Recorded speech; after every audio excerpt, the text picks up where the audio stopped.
Welcome to the Talkin VAWLS Network. My name is Boogie Bentley. The college football playoff rankings are out and the fix is in. Just an absolute joke that Florida State's getting left out. Boys, they're taking Michigan, Washington, Texas, and Alabama. Why do we even play the games? Why would we settle it on the field? Why in the world is Florida State getting left out of this thing? And, I used to be a guy that had all this SEC pride. I wanted to see the SEC represented. I wanted to see the SEC in the national championship. I wanted to claim those SEC championships, but it's an absolute joke. It does Tennessee no good to watch Alabama go win another national championship. And the ongoing argument, the people that are out there defending this, that are defending Alabama getting in over an undefeated Florida State, this is from ESPN last night. This is when they were predicting who they thought would be in the final top four for the college football playoff rankings. Here's the defense. Here's the argument. Here's what they stand on. Let's take a listen. All right, Joe, the spot. Your if turn. Jordan Travis was playing for Florida State, Coach, I would agree with you because that defense is outstanding. But unfortunately for Florida State, they lost Jordan Travis.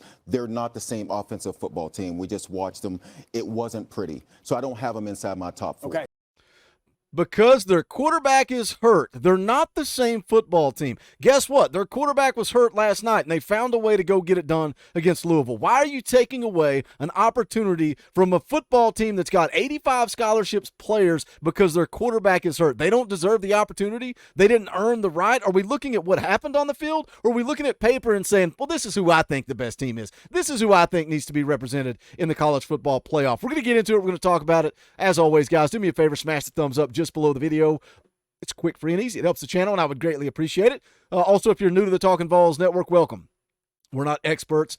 We're not insiders. We don't pretend to be. We're not media. We don't talk at you here. We talk with you. This channel is for the fans, by the fans. If you like what we do, make sure you subscribe. Click that bell for notifications. You're not going to miss out when we go live or when we drop a video. But let's go ahead and jump into it. Let's take a look at the article from CBSSports.com, 2023 College Football Playoff games. Michigan, Washington, Texas, Alabama fill for team field. There you can see the bracket. Michigan will play Alabama. Washington will play Texas. And then ultimately, are we going to end up in a rematch?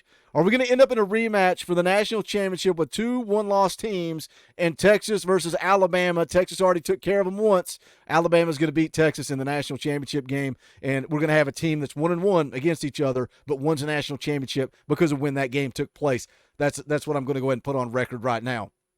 It says here the most chaotic college football playoff selection process in the history of the event concluded Sunday. There was little debate as to which program earned the number one seed, despite playing with Coach Jim Harbaugh on the sideline across 6 games this season. Michigan 13-0 finished the campaign undefeated and captured the top seed in the playoff on the back of its third straight Big Ten championship win Saturday night.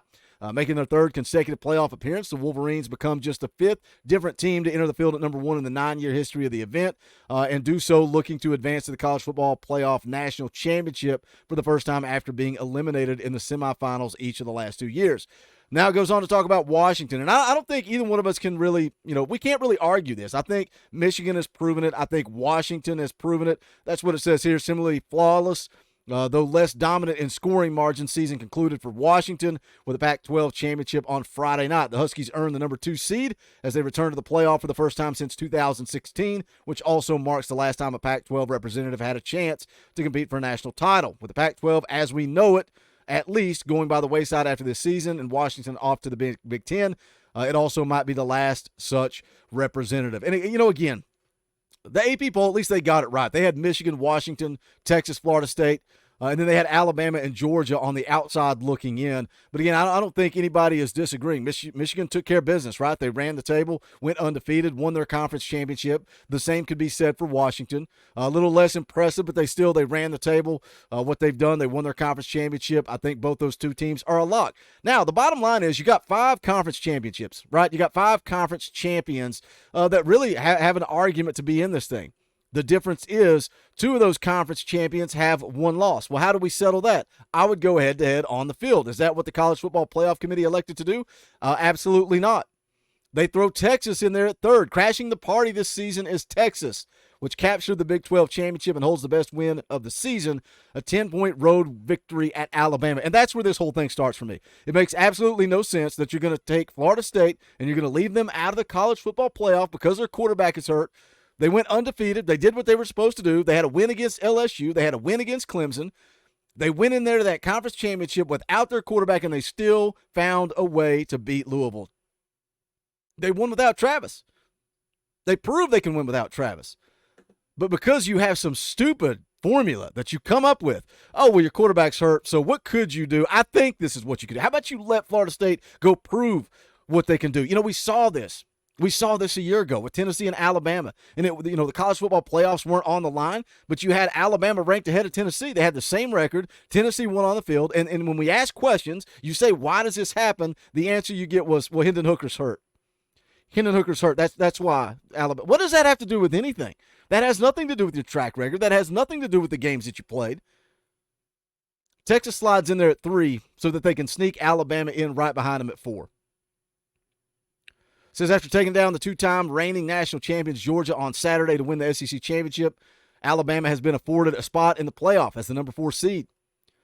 Says though the Crimson Tide lost to the Horns back on September 9th, they have been a different team over the second half of the season and took down number 1 in the final weeks of games. So is that what we're looking at? Are we looking at who's playing the best football late? What if Tennessee was playing the best football late? You going to throw them in there from number 25? Like, are we taking the body of work? Are we taking the entire 2023 season? And is that what we're basing our decision on? Or is it all about feelings? Is it all about pride? Is it all about what we think? Or is it all about money? Is it all about money? Which one's the truth? Tell me when I'm telling lies. It says Alabama is the second team from outside the top 6 in the penultimate college football playoff rankings to be elevated in the event, joining Texas. Florida State and Georgia are slotted just outside the 14 field in 5th and 6th spots, respectively. Though undefeated, the Seminoles suffered from the loss. I'm so sick of this. Sick of it. Seminoles suffered from the loss of star quarterback Jordan Travis. Guess what? How many games did they lose?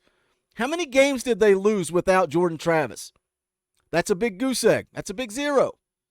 Underwhelming performances. So that's what we're looking at now. Your quarterback's hurt and your underwhelming performances. Good teams find a way to win.